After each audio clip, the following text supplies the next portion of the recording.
Lelei Taha e Tonga ki he abek marunga Tonga ki whai mata.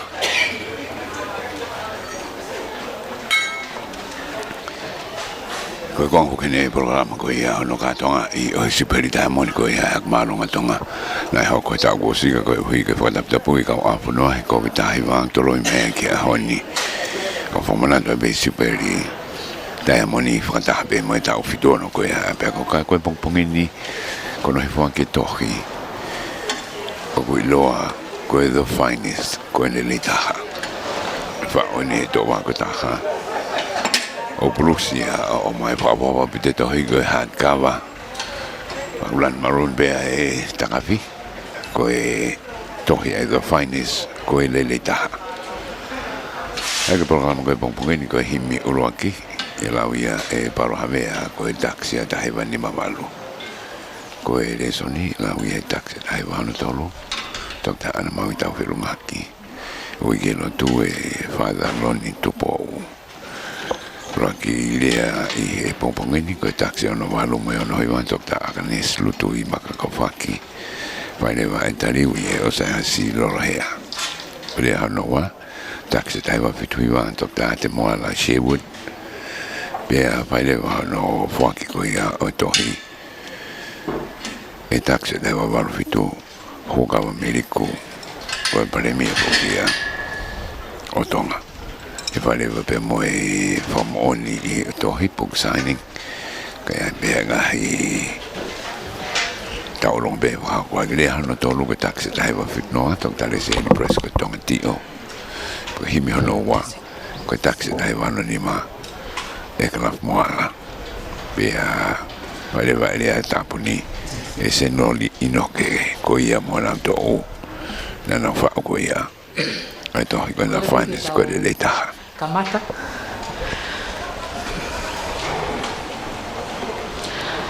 I would like to acknowledge the presence of the Almighty in our midst today. Guest of honor, Lord Tuivakano, the Prime Minister, Honourable Hu'akavameiliku, who is also the chairperson of the Tonga High School ex-students, Father Loni Tupo and members of the clergy, Tonga High School taxis who are here with us today, those who cannot make it, and those who have passed on. The ex-students, friends, families, and all of you who are here with us. It is with an honor to extend a very warm welcome to you all, for availing your time to attend this humble occasion. Your presence here with us is highly appreciated.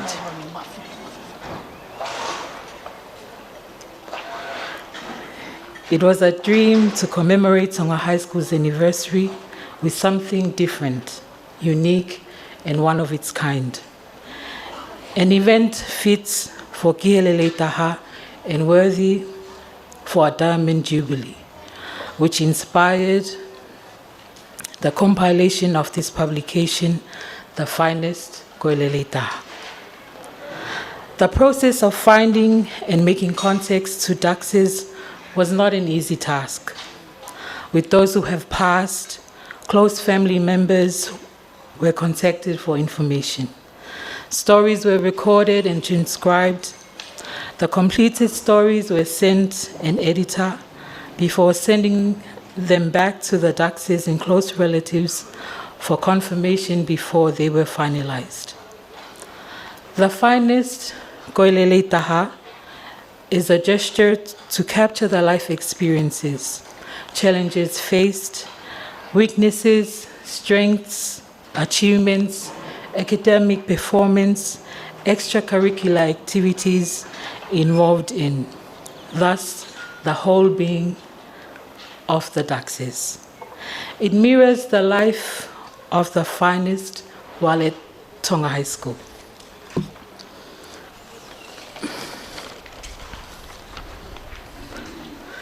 The heartwarming stories convey the beauty of determination, sacrifices, perseverance, consistency, and our Hu'akavameiliku, whakaapa-apa, lototo, tauhiwaha'a, and mamahi'imea. They identify the roots of the Daxes, the struggles their parents went through to get them educated with very little at hand. Commuting was an issue, which sometimes meant walking long distances and moving in with relatives, which was not always supportive.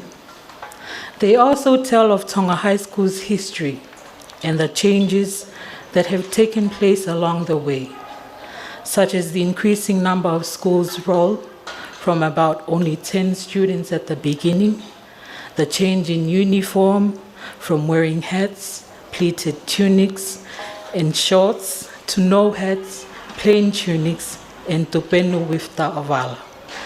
The additional telea house to the existed kava, nua, and sangone.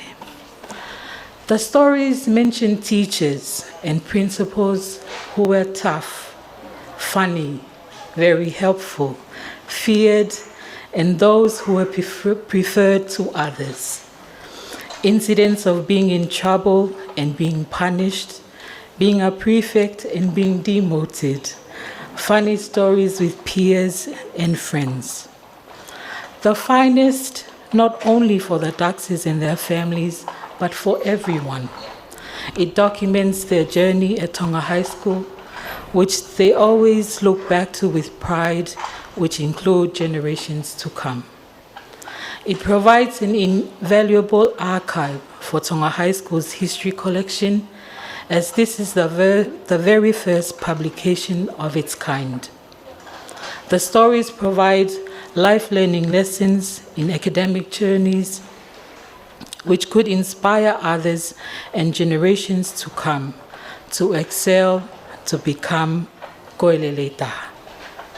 I think I have talked enough, and I challenge you to find out more by purchasing and reading the finest. Once again, you are warmly welcome, and thank you for being here today for launching of the finest Lelei Taha. Malo au pito o whātu.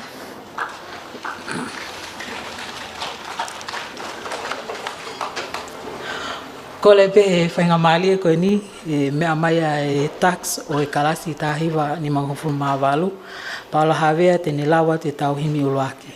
I hili hono lau e Paula e tauhimi uluaki, e mea mai a Dr. Ana Maui tau whilungaki, o lau e tau Vesolofola, ko e tax ne kalasi e tāhiwa o mangofu mātolu. Pea e hoko atu ki ai e tau lotu, pa tau tuk hoko atai pe. Malo.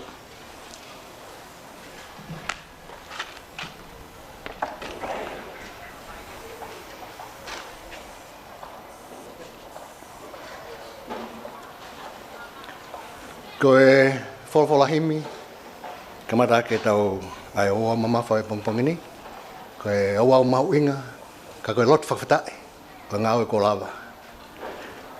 Ni mga au whitunga fulu o himi, ni ma whitunoa, mo kataka me hake tau hiwa.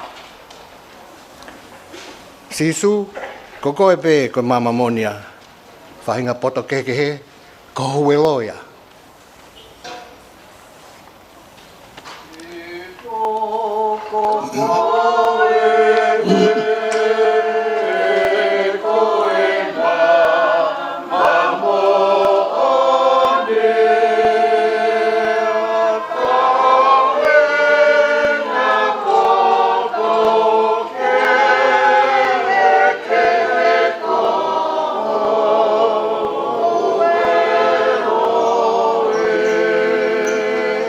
Ke tau hakule mua ai tohi ko whai, ke hua mama e o tua, ke o tau atamai.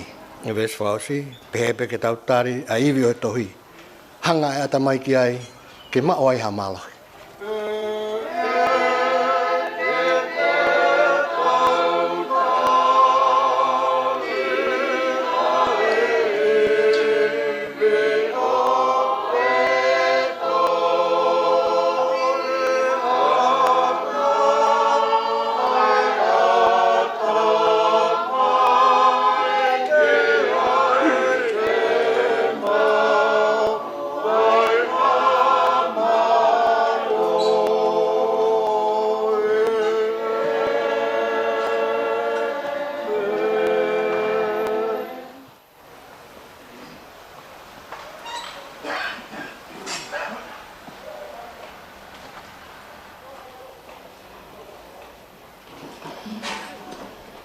Ko e wholofola, e lau mak tau tolu he pongpongi ni.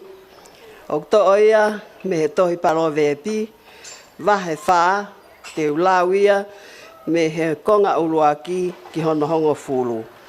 Whalo veapi wahe wha, ves uluaki ki he hongo fulu. Kau tama, whanongo ki he akonaki, oku atu whakatamai. Pea tokanga mai, ke mou mau poto. He koe koloa lelei o kou atu. O te mou hiki me he eku whare i.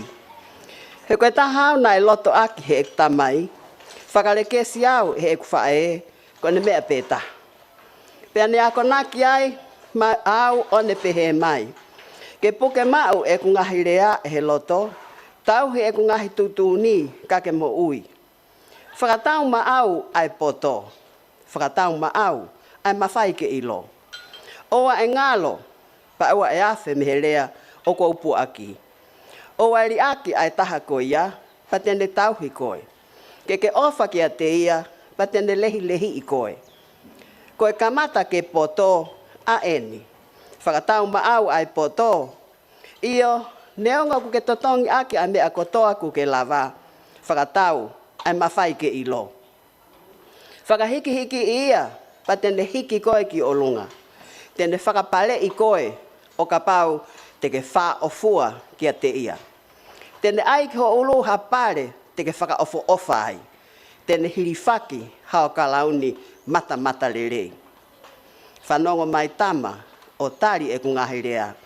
Pea whakalahi ai ai ngahi tau oho o mo ui. Amen.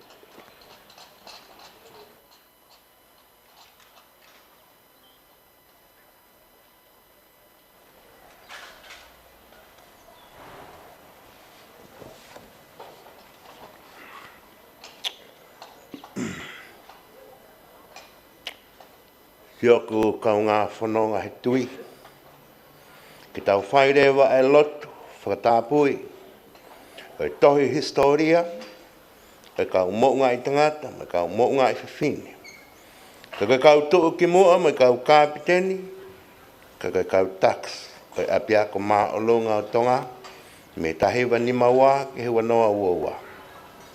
Koe magamaire, koe kau matematika whakaakademika, i he mala e oe ako, he ako angani. O ku whakailonga i ai, ho nau hingoa i Hall of Fame. Mo e nau moto ki he Lelei Taha. Whai ai hulu me he ibiseri a Paula. Nā aku kau he loma, kana i kuna pia i Tongatapu. Nā aku kau he fuhu, kana i kuna pia i Tongatapu. Pa i he whakaosi, nā aku puke pia e ku tui, o hanga pia ki he kolotapu, ke inasi pia he kalauni o i whakahauwhi. Ke tau lotu. Taha tolu tapu ke tu i mafi o he wani mo mamani. O ku mau punoni iho ao o hu mo whakawhitai ki e te koe. Ko koe, koe arifa, moi o meka. Koe ao niu, moi hau kau kaua. O ku ke toka a whioi, ai mea katoa pe i he universi koe ni. Ko o wha o ku tatau ki he tokotaha katoa pe. O ku ke tuwha ai poto, ki a te kinau tolu o ku apasia o tua. Pehe ki he kau whaito nunga, mai kau wanga whakatau ki lalo. Tamai, whawhitai, kei lāko e whiole. Ai tama ko tupou anō, pehe ki tahi ni kuini, nana spau tuku aho. Perini skalauni, mai whare o haa mai ofa.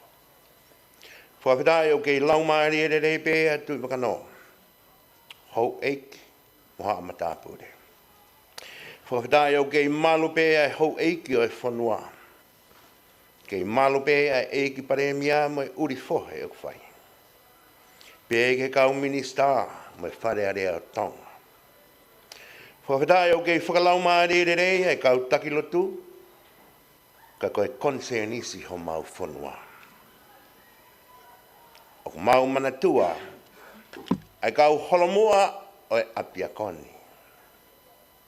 Kau tax o e apiako, kua nau mua atu, ke mau hona o ngahi tofi a, i he pure anga o he wani. Moimoi atu si kau koris tutuku, pehe ki he koris i lolo Tonga. Pako i gai ngalo foki, si kau tae i loa. Ka koe kau mātea ki ako, o kunau teke ho tau hai. Whawhitai eik, koe ngāue koe ni kua lawa, o koe kai ha pore e taha he ngāue. Ka whai ha pore, he o kumau tuu kotoa pē, mei he takawhalu o la āku o unga whanua. O tome e fia, he mai moa ai lulutai. Whawhitai eik, he kua te fua a wakalautala. Ke whai hono whakakoloa ai ngā ue kua i kuna. Pea moi osiki o verenga, ai komiti nā nau whatu ai tohi historiani. Pea ke tauhia i he archives ai ako, ke tuputupua. Koe tohini kua whakamana wai, e he lau maari e mā oni. Ke whakamanatua, ai lawa mea, ai ngāhi tau tangata, mo whiwhine katoa pē, o eako anga maolonga o Tonga. Tamai, tāpua ki mai ki he ngā ue koeni. Pe tāpua ki mai, ki pure ako, whānau ako, kau koristu toku. Mo ki nāu tolu katoa pē, aonga ki ai ai tohi koeni. I e huafa e tamai, mai alo, mai laumaari e mā oni. Amen.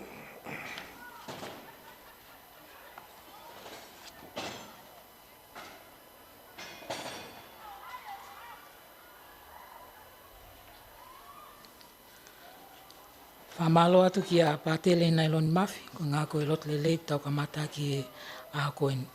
Ko kole pe ki hoka te tau Broadcom, ko leni ki a o saiasi lolohea, ki ni whakahoko pe e tau roll call, pe a whakahoko e Dr. Ati Moala Sherwood, ka lasi o e tahiwa whikingofu mahiwa, ha tau kātaki. Ko hili e ni e whakahoko e Dr. Akanis Lutui mā kauwhaki, e tau lea uluaki, pe a toko hoko mai a o saiasi mo roll call. Malo.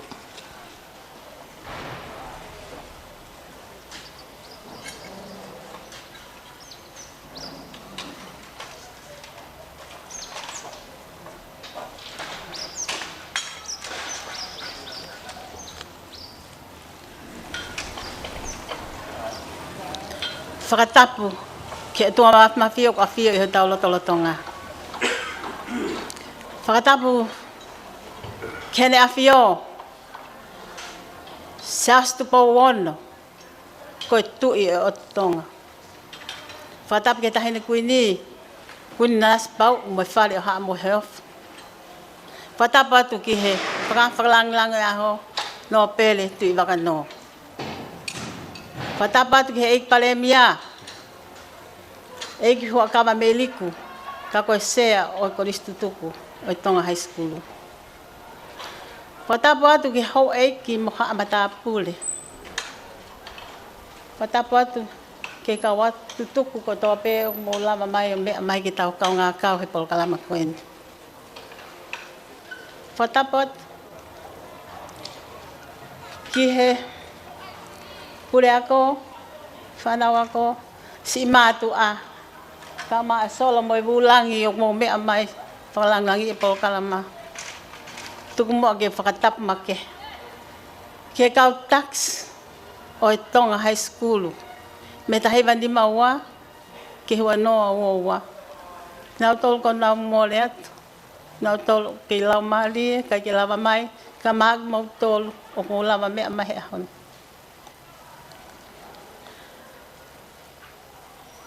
Kore ke hufanga he tala malu e whanua.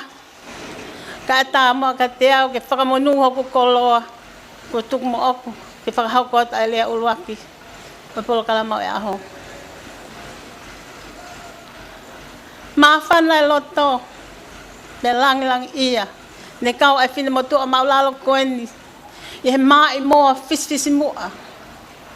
Ai la ko unga whanua. Po tu e a koni. Ke kau ai. Kau ngā kau mai tau tupo e whanua.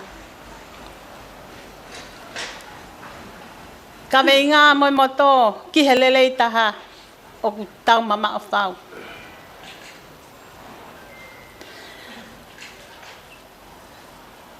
Ko ta weni e fitungo fulu manima ko e siuperi taiamoni o ako maulunga tonga. Neongo ko ta uni ko ta uia no fitungo fulu mano. Na e teo iai ai to wako ko toa pe he ta ko toa pe. Ko e ahoni ko fonga ola e mai moa. Whaka fo ofa.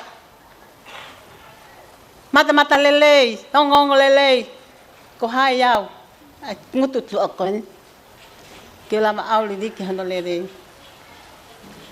Ka ihe ahoni. Ko tau whakamanatu ai. Ai siu peli taiamoni. Ko tau tangata. Ko tau wa. Ko tau lava. Angahi me ala. I he visone. Ai la a ko unga whanua. Tau whahau tu bau wha. Tua ke whakatuu ai a koni. Tō e whakamamawha ke ako Ingirisi. Nane a whioi. Ko me ai ne taha neongo e tawako nge hale son ke heke. Me ne taha te tau la vai. O whanonga atu ki muri. O hu ke ngai university. Tāna ki mai ilo mo i poto he tapakoto e kolope. Ki tau whoki mai ki tau ki whanua masiwa o langa hake. Ki hatunga uto e maulunga ake. Ko e ahoni o ku whonu. Ai korisi tutuku. Ai ako maulunga tonga. I he kau helo.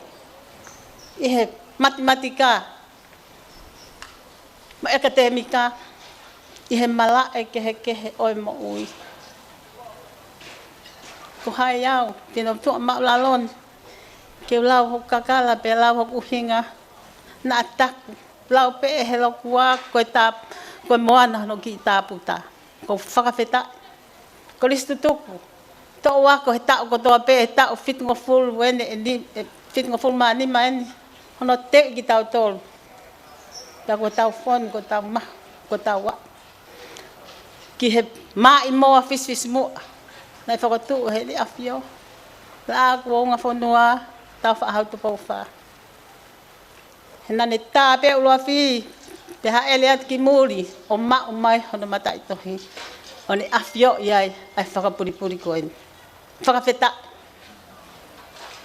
Ko aho eni o whakawheta. Whakawheta i ki he o tua mawhi. Whakakolomo i katoa ki tau tolu. Ki tau lava au si ai. Ai katoa ngā mahu inga. Ko si peri taiamoni. O korisi. Tonga High School. Aka maulunga o Tonga. Neongo. Na e tō e whakamamawha ke no a koi. O lea whakapiritania. Mea i pehe kau taksi mua mai. Na e ome kau pālang ke na wako Ingirisi. Pa neongo. Hung whangai whakatapu na e whiha pe kaki. Na kai ke lava. Na kai ke au. Ai lea koe ni ka na wau whainga. Ke taimi ko ko te osia me ako. Ko te lava kote he lea whakapālang. Ka koe ku ki i whakamanatu maulalo atu ka tek tau tolu. Ako tutuku. O ako maulunga tonga. Ka whakamamawhana tō ke lefa piltania. Ka o mo e ngalo ia tek tau tolu. Ko tau tala. Ko tau tuku whakahalo. Ko tau ulunganga whakawhonua. A e tau wha i ka wei koula. Pa moi hafua a ngahi koloa ho tau whonua. Kai ngalo te tau toki lava. O tuu whakawe e ua. Angu whakatapu. Pea tau waka e whonuani. Tau ngā wei. Tau ne toki au ia. Ai visone. Ai la a ko unga whanua. Tau whahau tu pōwha. Ke tau wau. Ke kihe Lelei Taha. Ko ngā wei ka kata tau whanua. Ko toi kore atu. Tau ai mo ai ki whehu i koe ni. Na ia ai taki Amerika nani. Me aki. O wa eke ke mo fono ko ha me te mau lava fai ma mo tolu. Eke ko ha me lava fai mo fono. Ko fotu watu paka mole mole. Ko tau wa'u, ko tau kakato, ko lava e tau ako, ko tau tangata, ko tau fit ko fulma anima. Tau eke mua. Ko ha mea. Te lava fai ma tau fonua. Te kapau ko ke lava o fai ha mea. Te ke lava toi ai ke lelei yange. Te ke lava toi ai ke au ke tumutumu ki he lelei taha. Pakatawang ki o tua mawhike ne fai tāpo e kina ki tau tolu. O mei ma malohi. Pai hoko tau aho o monu ia o ta engata. Pia tau ko forma ek mafi tua of ekiat. Malo api.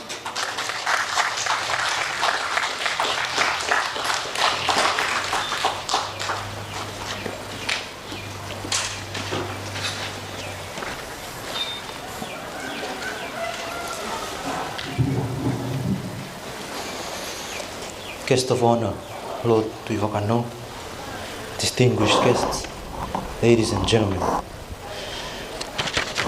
would like to do the honors of calling out all the duxes from 1952 to 2022, 70 ducks altogether. 13 has passed on, some of which are present with us today. Some have representatives, some are absent but have representatives with us. I humbly ask that when I call out each name, if you could humbly rise up so the rest of the guests may witness. Thank you.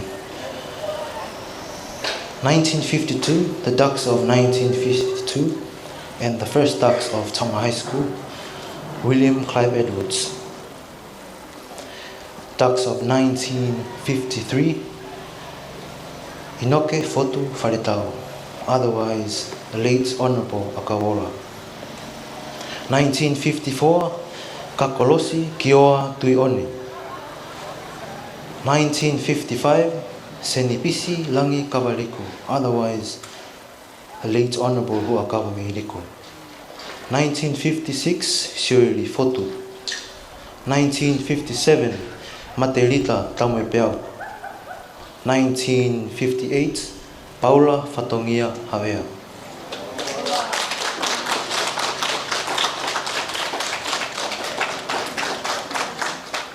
Thank you. Ducks of 1959, Tangoi o ne hoko tupou whale kakala whalau moe tue.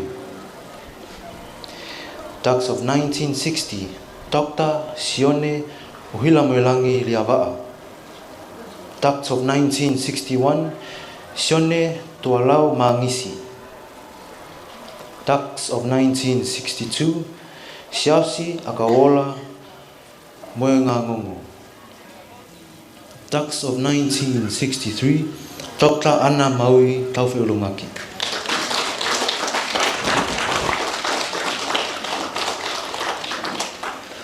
Ducks of 1964, Uliami Siufanga Fukafuka. Ducks of 1965, Eakalafi Moala.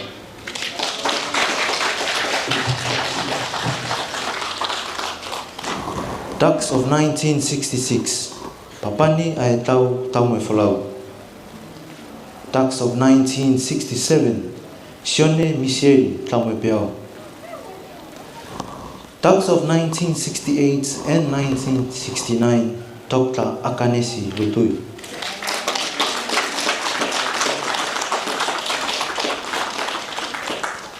Ducks of 1970, Lesieli Press Club.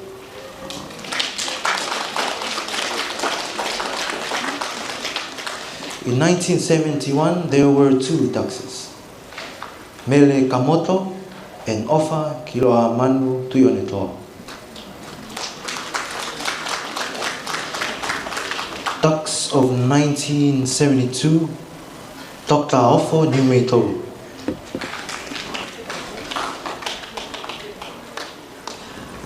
Ducks Tax of 1973, Sione Falahola Mairei. Tax of 1974, Steveni Finau.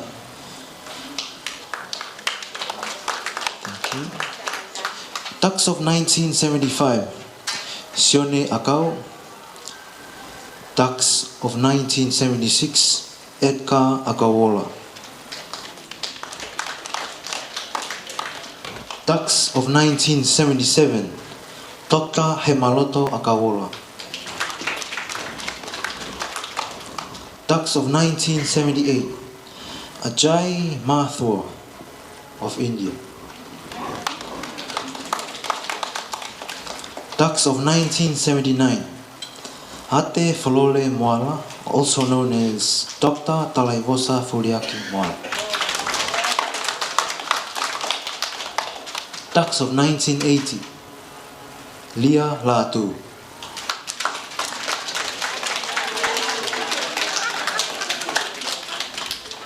Tax of 1981, Siosiana Musika. Tax of 1982, Tapu Wakai Panuve. Tax of 1983, James Panuve. Tax of 1984, Tu Tomu Nakao II.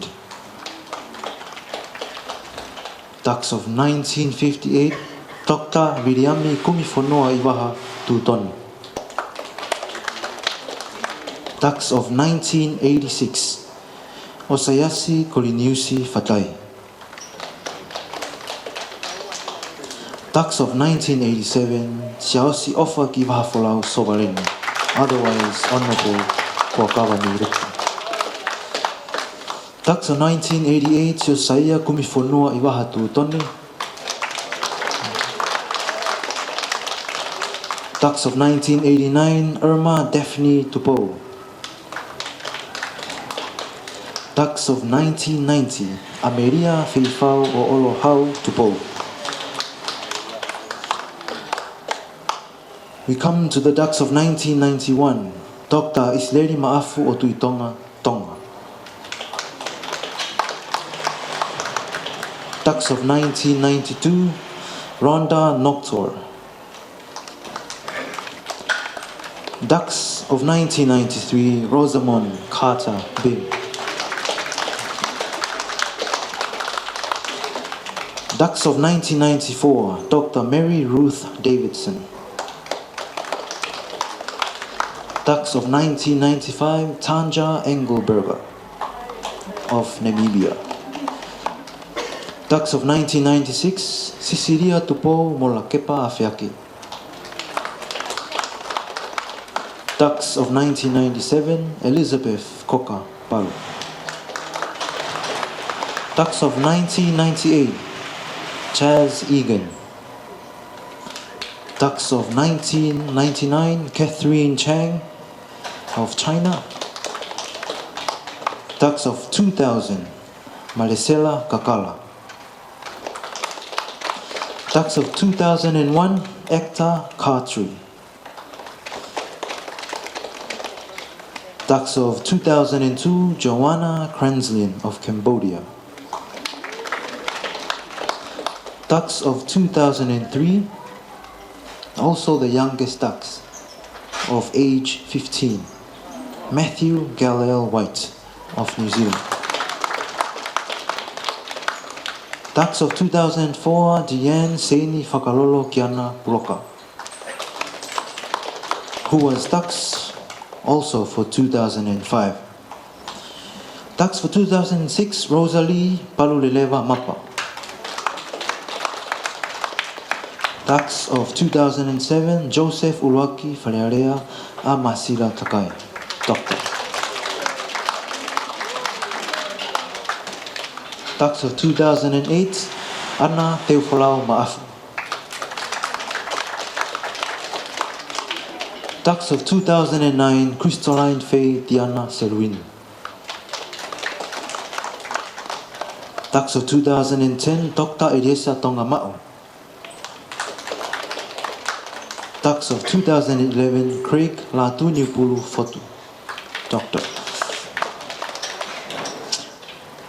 Tax of 2012, Dr. Kasaline Heilala Vaisingano Maasi. Tax of 2013, Maria Sosefo Laumanu Mafi.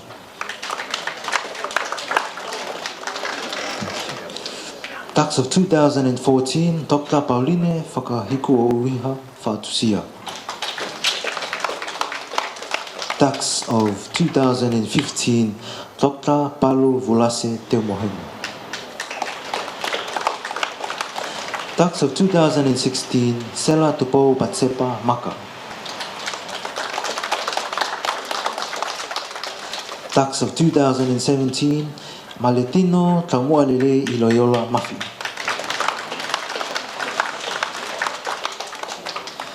Tax of 2018, Fungalaau Elizabeth Amanaki Mafi. Tax of 2019, Meriofa Kivila Mafi. Tax of 2020, Alunga Lily Mary Raminda Tupo. Tax of 2021, Aman Avishek Chand. 70th tax, and also the tax of 2022, and also the third sibling from the Mafi family, Maria Latu Shositataki Milani. Thank you.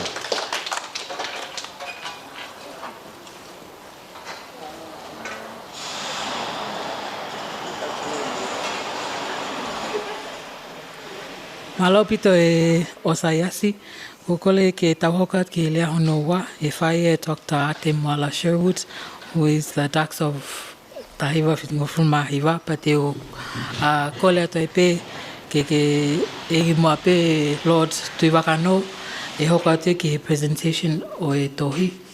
Ke mea mai mo Honourable Hu'akavameiliku ke present pe ki a Lord Tuiwakano I mua pene te pile ka lava o mauha o lai atalele. Malo.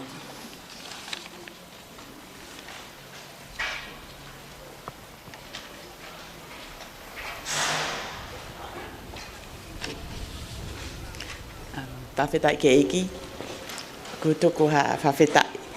O tōku tamai alo me lau mali mauni oni, I he awhawhiawhia ko ni ke tau whataha mai, ke whae ai to celebrate ai ngā welahi ko ni of the team. We just want to honor you and thank you for all your hard work. Ko le peke hufanga te ngai whatapu o si at mihen, kai at moe ki I wahi ko ni. Just so grateful for the opportunity to be part of this and to have the opportunity to speak. I do not all the peers here, but I just want to say thank you very much.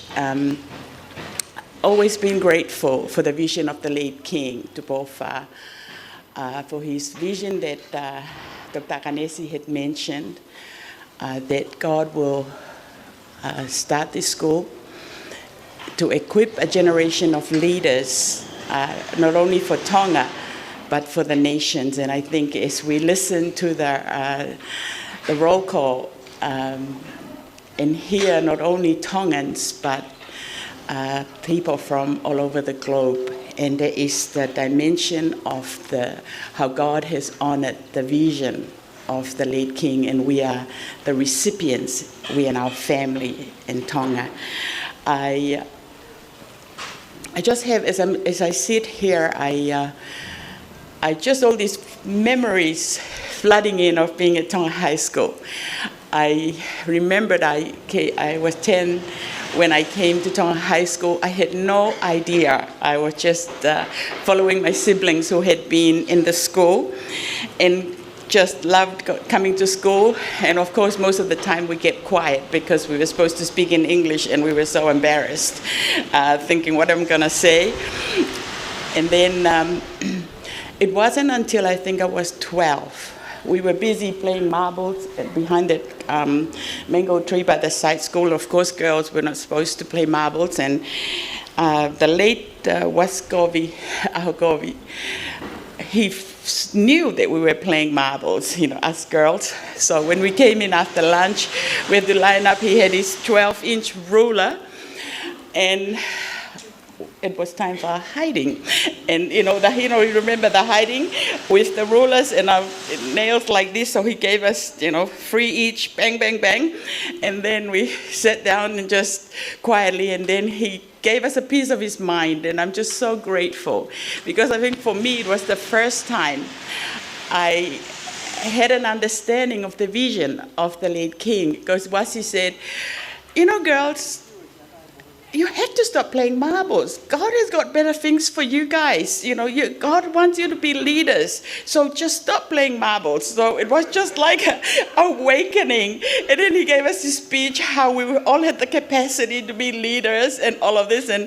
But somehow God was using, Wasi, bless him, to speak to us and give us an understanding of what our parents have been trying to tell us and the vision of the late king. But I'll never forget that. It was just like a light bulb moment of we're here for more than just playing marbles. And I'm just so grateful also for the mothers, the late Luisa Vivili, Luisa Ha'unga, Lapulo. They were just mothers, because we were just kids embarrassed to speak in English, especially some of us who came from Hafeva onwards. And but they were mothers who just nurtured us, and we'll never forget that.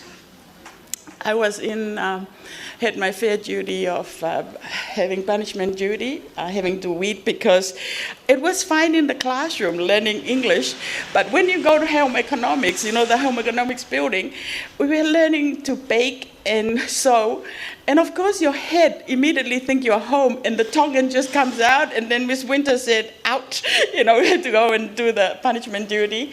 But just all grateful to God for the dedication of the teachers and the vision. When I was 17, at the end of Form 6, some of you would remember, we had to line up outside, to get our results, our exam results. And you go in one by one, and of course, Dr. Willie Fuafuka will open our certificate, and you're sitting there praying, not realizing it's too late whether you're going to pass or fail. And he opened my exam result and said, congratulations, you can go and do medicine, because before then, when I was 8, at GPS Ngeleia, learning to speak English, there was this little book. It was a little book, like my home in Hong Kong, my home in Dunedin, my home, just this little book. Some of you would remember that. And this little book, I was sitting on the floor at Ngeleia, and it said on the front cover, my home in Dunedin. And the front cover had the photo of Otago University, the clock tower. As an 8-year-old, didn't even know how to read the book, but the picture captivated me, and I remember thinking, I want to go to that place, the clock tower in Otago. And I realized now that God, for each one of us, God had his hand, had his plan for each of our lives. So when that day when Willie Fukafuka said to me, Ate, you've got this scholarship, you can go Papua New Guinea and join Tiale and Hemaloto and do medicine there, or go to Fiji. I just sat there and I said to Willie, I want to go to Otago. And he looked at me flabbergasted, thinking, you don't even know where New Zealand is, you don't even know where Otago is, but it was this seed that God had put in my heart as an 8-year-old about Otago. So, he sat there, looked at me and said, we don't have a scholarship for Otago. And I said, well, I'll just wait.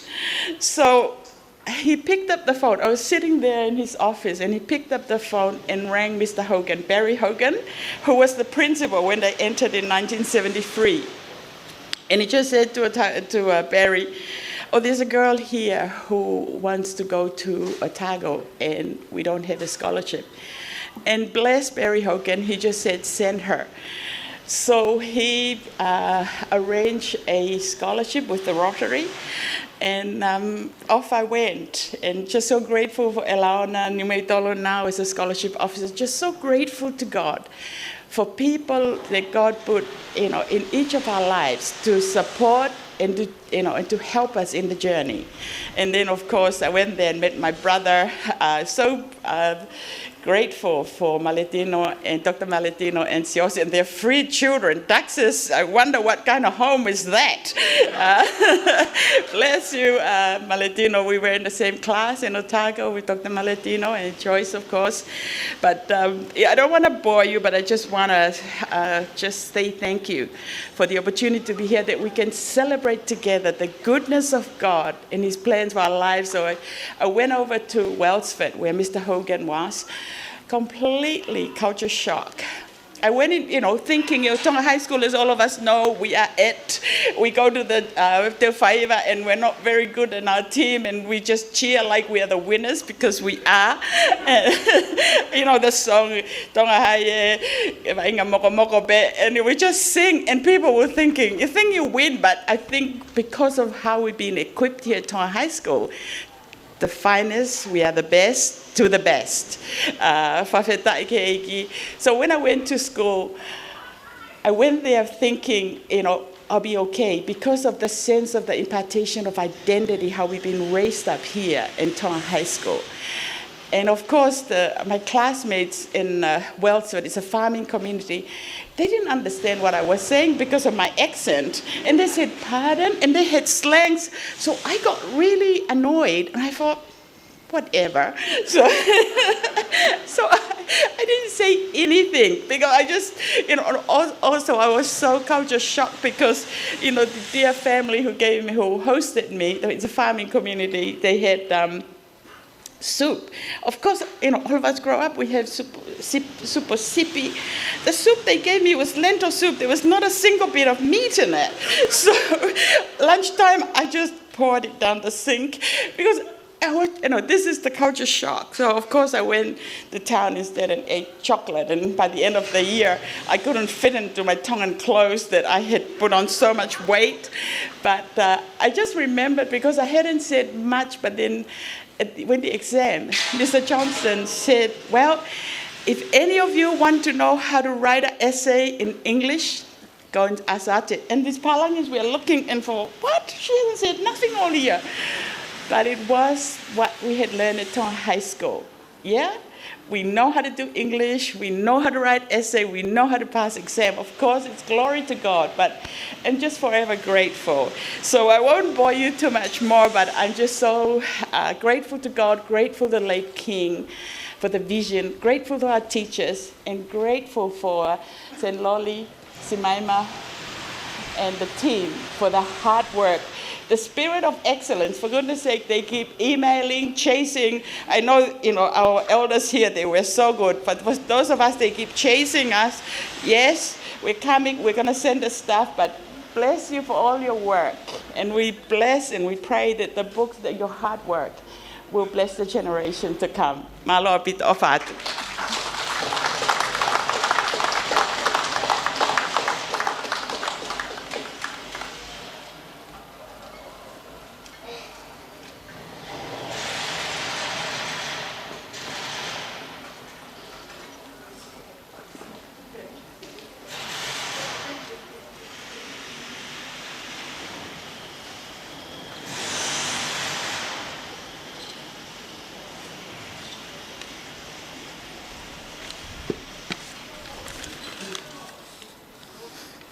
Malo apito Dr. Timala Sherwood, lea whaafofa koe me ngai manat meli o ke ako e apak malunga Tonga.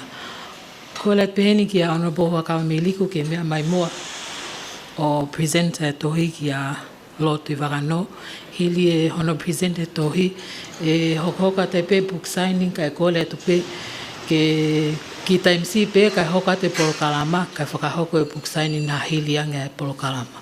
Malo apito.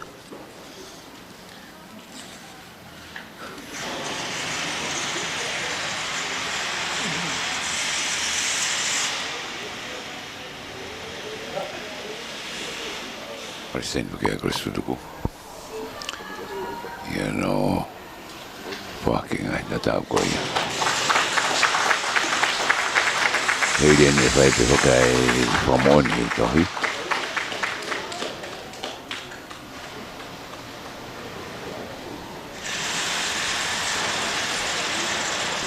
Te whakat kere ana tō runga e taksi a taiwa whiknonga ni se ni Prescott. Tongatio. Te toki himi toku lewa e kalamoana koe taksi e onanima.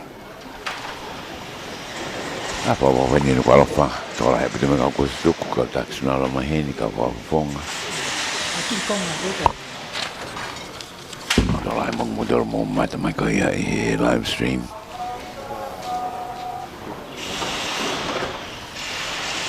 Tenga ka ni le mai o mo ni ko ki tohi.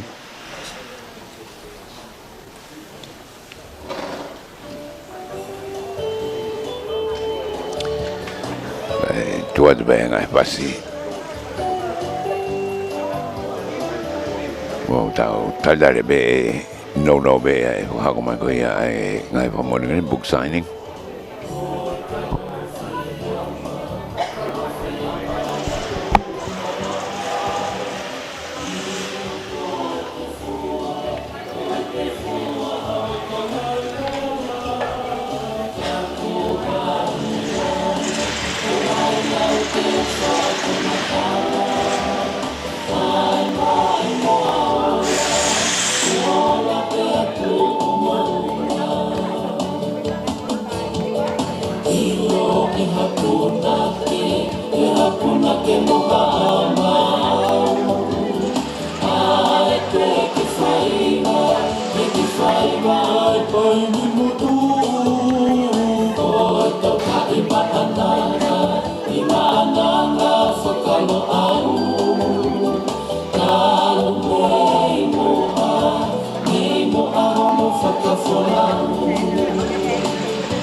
Malo pito kola piti a lotu ano kata whamemole ka ke whake nge pe ai tohi e nima ke CEO o ngawe ako ko e mea ofa ia e ki tohi ki he apia kolo Tonga.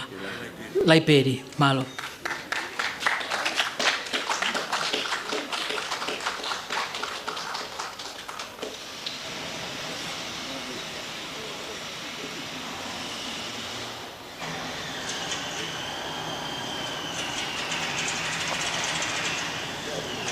Ni wanga i aho tonaki.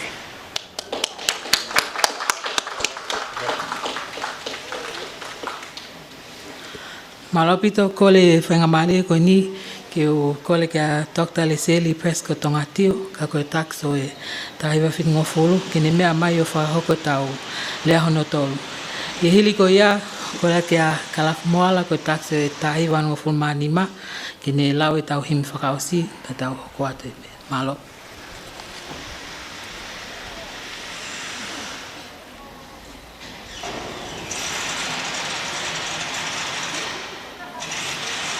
Whawheta ki he eki, pea whatulo atu, lotu I wakano. Koe tala whakatapu e ko osi hono whai, ko kole ke huwhanga atuai. Ka e ata ki he whine motu ani, ke whai peha manatu merie,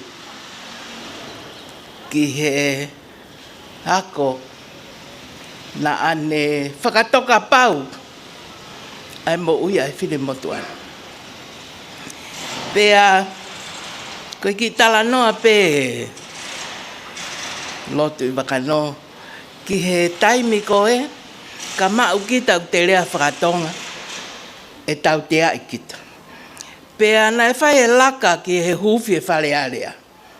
Pea ko awen mo meleane koe tō whiwhine ia o kalafi moala. Hawe matapule ma feta kai ma tala no whakatonga. Ko maua o mai peki he nina e kau maua he tai. He rea whakatonga. Pea hange ko e tala noa a tokta te moala.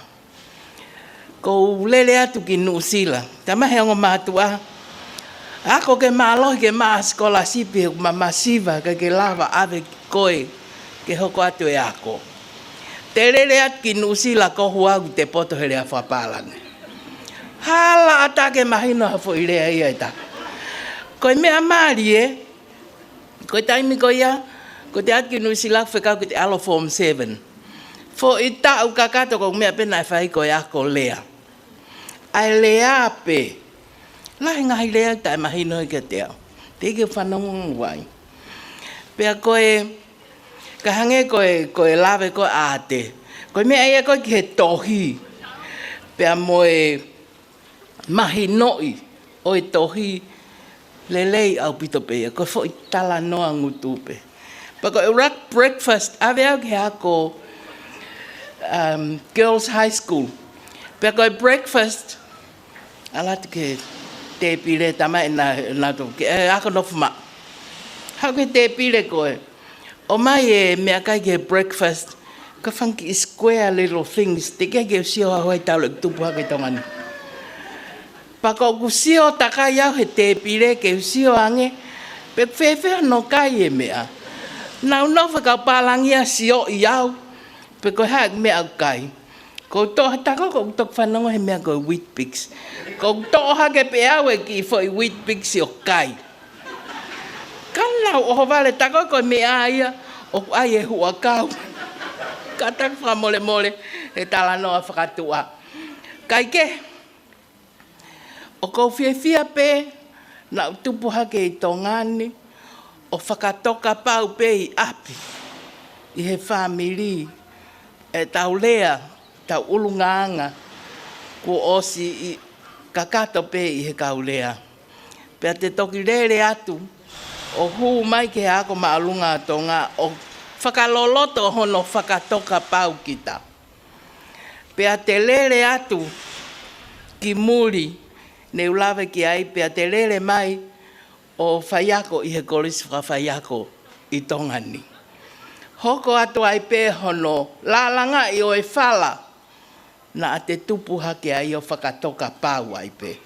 Pea te toelere atu ki Nuusila lotu i bakano. O lere takai holo he ngā we. Ka koe tuu mālohi pe ia te au. Ko hoku Tonga. Pea moe ako. Nā ni hanga whakatoka. Ai ngāhi. Mea o ku mahu inga. Ke ou ai ngā loia. Pea te lere takai holope he wheitu ke i whanua muri. Te lere holope pea moe ako na te ako ai. Taimi lahi kou lere atu ka ha whakata. Mui wholau atu ha minista pe ko ha pare mea Nuusila. Pe ko e pule i he pot ngawe ako kou peanki ai. Ko e whiwhine koko ana na i he ako maalunga tonga. Ko whiwhine ko konai, nai ako maalunga tonga. Ko toko taha koe nai ako maalunga tonga, ko nau tali ko to eke mai. Le seri, ko fuwa ko whewhe ia. Ko peang koe ako ia ki Lelei Taha i tonga. Te lele takai holo te whiewhia ki he ola ai ma i moa pea moe visone loa ai tamatui. I he whakatu e apiako koe ni. He kui kai ke ngata pe ia i tongani. O ku au ngai ki mamani Filipe e lotu i wakano. Pea koe whakawhiewhia ia. O ku i kai ke te alu, te lele takai o tu noa ia holope. Te tu pe ngai mea na e whakatoka pau pe. I he apiako. Na ane lehi i ki tau tolu. A ko i ki tau tolu. Koe taimia koe na toko lahi au pito whoke fu kau pālangi. Kau whai iako pālangi. Ka kou whiewhia. Koe ulak whai ako en he kuhu mai ki ako maalunga tonga. Ko Paula havea. Pa koe ia kuiai e whiewhia lahi. Mau alu hake o kau hake mo akanesi. Fu poto apita akanesi ia iau. o kaptenia he ta'u e ua. Ko ula ta'u ia, nai whakotua he Form 6 i he tonga hai. Pa te toki oskita he ta'u e taha. Kai ke, o ku o whakawhetai mo whakamālo ki he eiki. I he nekei o mai a e iwi, moha ata mai, ke whai hatokoni mo teke ai pe hai. Teke hai he taimi kotoa pe. Ko ki wheitu upe lele atu ai ko teke hai ai pe. Pea neongo mau nofo i muri u whai pe ofa lahi mai. Ki he api ako ko ni e kau tax. Ko mau ki kolis tutuku i Palmerston North. Ko aluen ke tau me mei wanoa. A e mau fuaki mai a e pale ki he tax. O e ako i he tau. Ko hai pe o tax. O kai ke lahi o kai ke aha maui whakapaanga. Ka koe whakailonga i pe. Ai mea mahu inga na e hako i mai. E he api ako. Ki a teki mau tolu i ho mau kuonga. Pea a kui kai ke ngalo. Ai ofa ai kau whai ako. Ko manatu i au ia. Neongo ko uhaa ngali whai kehe atu e taimini. Na ukau au he sipoti whakawhale. Spoti whakakolisi. Lele mita te au, ange au, relay wila Carolina. Tau wheturi holo he ngahi taimi ko o wau. Whakafok whape ko kapteni au he timi. Net polo ko he. Ai tonga hai, he sini aho mau tau. Kai ke loi pena wau wheweki ai. Pena iai whai ako mauli ko Mrs. Tulilo. Pe hau ia whokotuu ai kulupu Maori, pau kau ke kulupu Maori. Pako lera ke nusila ho vale kau Maori ia, ko poto he wha Maori. Ako e Tulilo, pe na mau whai e poi.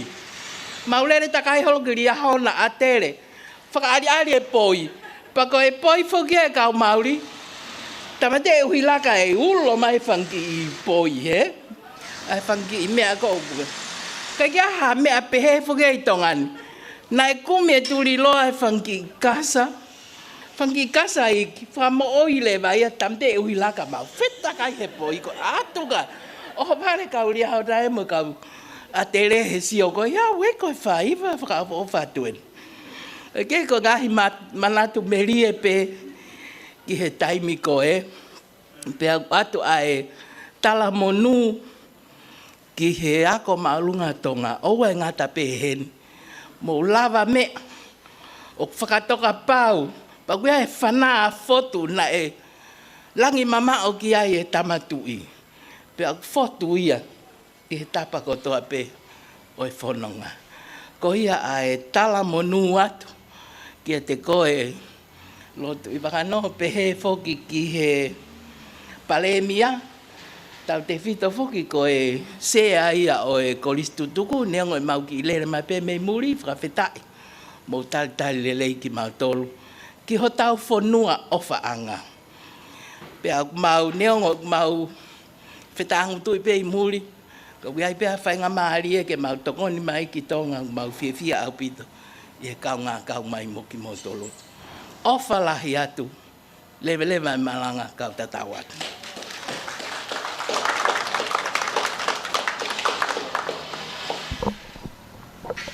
Tangani seri Prescott Tongatapu taxi driver fitno klaf moala ni mo him tu Flahi mi frausa ki tau ngā oe ki he taxi driver ahoni o nimangi au hongo fulu wesi uloa ki sisu ke mau mau e ku ngahi mea kotoa tareniti ngahi tau whanau whare moi koloa.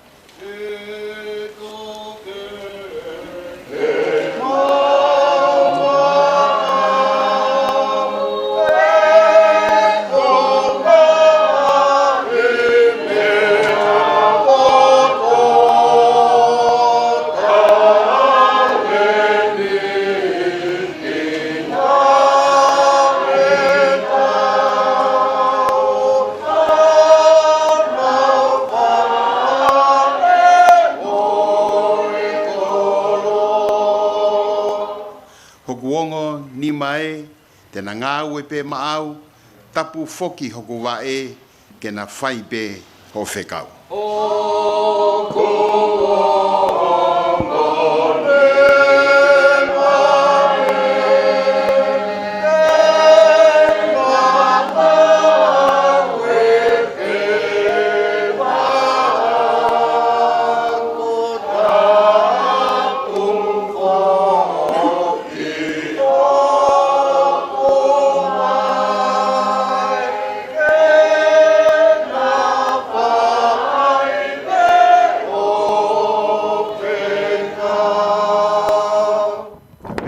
tausi, mea tae tau pe mooni, hoku uke pe siaa, oa eiki e Moimoi, he koe si oku ngataanga.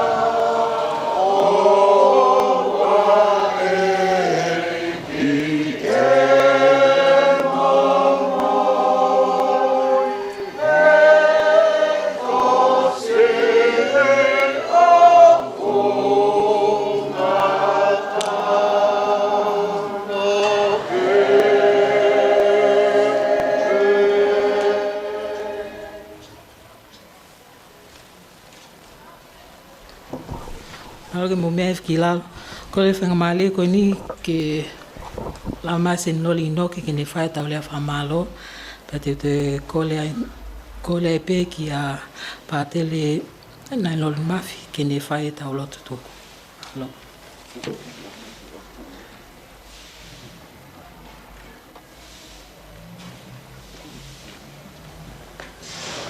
Ora ke u whangangahi tawhatapu tō piko se awhaki. Ka tā mo i motu atuan ki whahokate ki whamalo. Whamalo peke tamai he wani ko e whalalawa nā tulo tau o hoko ai polokalama koe ni. Whamalo atu lotu i wano e arere whitunda kai mia mai ki whalanglangi e ki polokalama tuan. Ko e whituna whok ko e ako tutuk, pia ko e paremia malolo ai puranga Tonga. Monia e lau ai lea taka e whanua. Ko kai e pe manwai vai e whangota ai lulutai. Ko e whamamalo preseni ako tutuku. Honourable Hu'akavameiliku, kau maa e komiti. Ko hiko no whakakauat ai ki prokalama ko ni, ko e konga e prokalama ko ia e kono whawhiwhia e tau whitunga fulmanima, naka malunga Tonga. Ko kolen ke u whamalo ke ni ko ni e kau tuki mua o ku namu loto lelei ke whahau whatongia ko e pongpongi ni whamalo atu ki he loto lelei ke tari a ngai vahne tuku atu.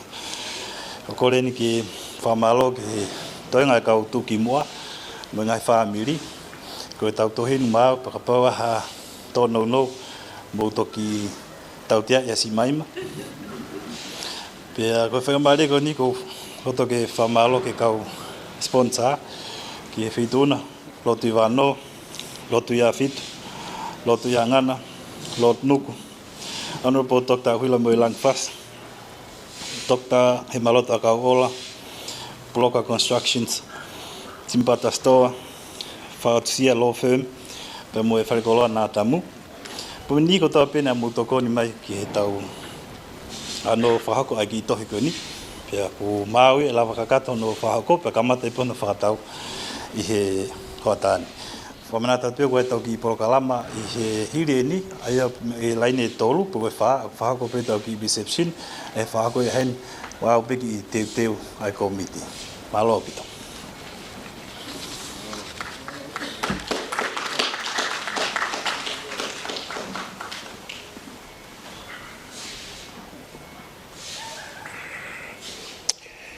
Ke mua ke whakahoko e tau tāpu aki tuku, lotu wano, whawhita, e komit koeni, whawhi mai a motuan ke whakahoko e lotu tāpu aki, pe koe launch tohi historia o e kau taxi, ni maua ke he ua. Koe whakawa motua, koe otua be o ne liriwe hingoa o hata. Hangai o doa li liwe Abraham ki Abraham. Whakau fo se sube une whai liriu. Liriu Simone, me Simone ki he pita, pe koe kifas, pe koe rock. Ahoni, ko mamahal o kua hakonga o tua, o ko miti tonga hai koe ni. Kuna liriu hoku hingoa me he father Loni Mafi, ki he father Loni Tupou. Pako koloa iai, it's more like a miracle. Ko ia ke tau loto. tawangi ki tō mai e tāpua ki atua mafi mafi. O ne whakamalu wa ki mautolo. Huhulu mai hono fofonga ki a te ki mautolo. Whakawhonu ki mautolo a ki ene kalasia. Paka tāpua ki a atua ki tamai, whiohi me lau maari e mahani oni. Tawangi ki mau wanu i he ne keresi, he aha kotoa pē pa ua nā hiri, kai whai beo tā ngata. Amen. Tingo ai tohi. The finest, ko e Lelei Taha.